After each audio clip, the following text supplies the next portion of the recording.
શિક્ષક આમ તો ભગવાન સમાન હોય છે. વાલી પોતાના બાળકને વિશ્વાસ પર અભ્યાસ કરવા માટે મોકલતા હોય છે. અન્ય કરતાં શિક્ષક પર વધુ વિશ્વાસ કરતા હોય છે.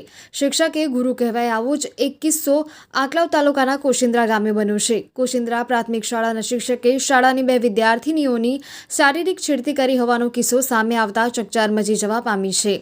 આ અંગે આંકલાવ પોલીસે શિક્ષક વિરુદ્ધ ગુનો નોંધી વધુ તપાસ હાથ ધરી છે. આંકલાવ તાલુકાના કોશિંદ્રા ગામમાં સરકારી પ્રાથમિક શાળા આવેલી છે.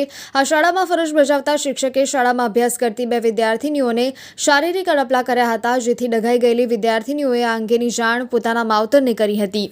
જે બાદ શિક્ષકની આ હરકત અંગેની જાણ સમગ્ર ગામમાં વાયુ વેગે પ્રસરી ગઈ હતી, જેથી શાળામાં અભ્યાસ કરતા વિદ્યાર્થીઓના વાલીઓ તેમજ મોટી સંખ્યામાં ગ્રામજનોએ શાળામાં જઈ હોબાળો મચાવ્યો હતો અને શિક્ષકને કડકમાં કડક સજા આપવાની ઉગ્ર માંગ ઉચ્ચારી હતી. ત્યારે આ બનાવ અંગે ભોગ બનનાર વિદ્યાર્થીનીના વાલીની ફરિયાદને આધારે આંકલાવ પોલીસે આ શિક્ષક વિરુદ્ધ ગુનો નોંધી કાયદેસરની કાર્યવાહી હાથ ધરી છે.